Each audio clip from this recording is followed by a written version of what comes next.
आप सभी श्रोताओं का इस YouTube चैनल में स्वागत है। आज का विषय है संत की शरण। एक गांव में एक धनी परिवार रहता था। उनके यहां एक नौकर काम करता था। नौकर के कुटुंब में बीमारी की वजह से कोई आदमी नहीं बचा। केवल नौकर का लड़का ही रह गया था। जब घर में कोई नहीं बचा, वह धनी परिवार के घर में काम करने लग गया।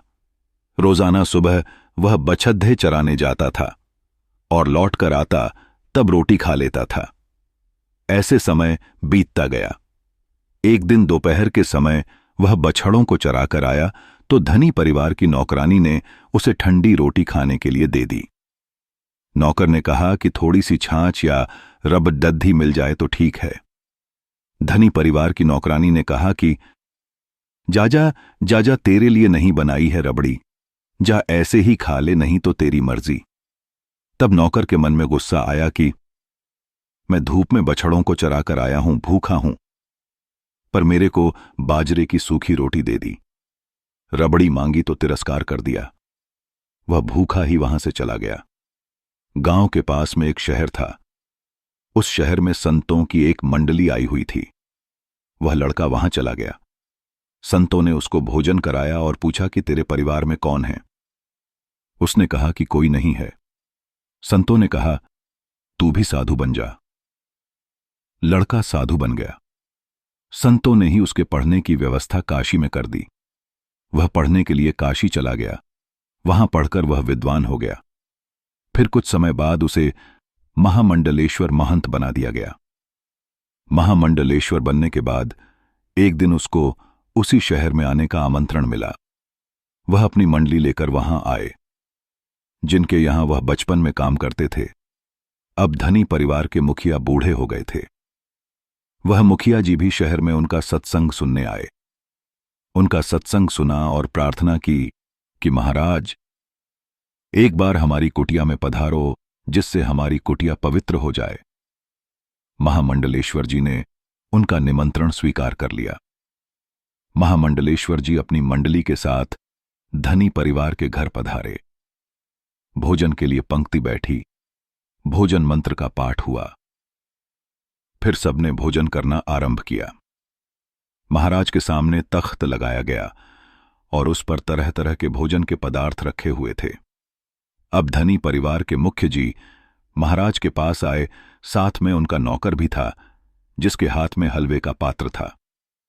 मुखिया जी प्रार्थना करने लगे कि महाराज कृपा करके थोड़ा सा हलवा मेरे हाथ से ले लो। महाराज को हंसी आ गई। तब मुखिया जी ने पूछा कि आप हंसे कैसे? महाराज बोले कि मेरे को पुरानी बातें याद आ गईं, इसलिए हंसा। मुखिया जी बोले, महाराज यदि हमारे सुनने लायक बात हो तो हमें भी बताइए। महाराज ने सब संतों से कहा कि भाई थोड़ा ठहर जाओ, बैठे रहो, मुखिया जी बात पूछते हैं तो बताता हूं। महाराज ने मुखिया जी से पूछा कि आपके कुटुंब में एक नौकर का परिवार रहा करता था, उस परिवार में अब कोई है क्या?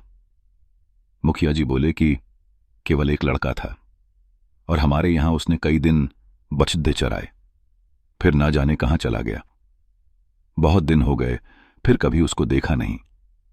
महाराज बोले कि मैं वही लड़का हूं। पास के शहर में संत मंडली ठहरी हुई थी, मैं वहां चला गया। पीछे काशी चला गया, वहां पढ़ाई की और फिर महामंडलेश्वर बन गया। यह वही आंगन है जहां आपकी नौकरानी ने मेरे को थोड़ी सी रबड़ी देने के लिए भी मना कर दिया था। अब मैं भी वही हूं, आंगन भी वही है, आप भी वही हैं। नवनीत पर अब आप अपने हाथों से मोहन भोग दे रहे हैं कि महाराज कृपा करके थोड़ा सा मेरे हाथ से ले लो। मांगे मिले ना रबड़ी, करूं कहां लगी वरण। मोहन भोग गले में अटक्या, आ संतों की शरण। संतों की शरण लेने मात्र से इतना हो गया कि जहां रबड़ी नहीं मिलती थी, वहां मोहन भोग भी गले में अटक रहे हैं। अगर कोई भगवान की शरण ले ले तो वह संतों का भी आदरणीय हो जाए। भगवान की शरण होने में, भगवान का भक्त बनने में हम सबके सब स्वतंत्र हैं और ऐसा मौका इस मनुष्य जन्म में ही है। यदि आपको कहानी अच्छी लगी हो तो लाइक करें।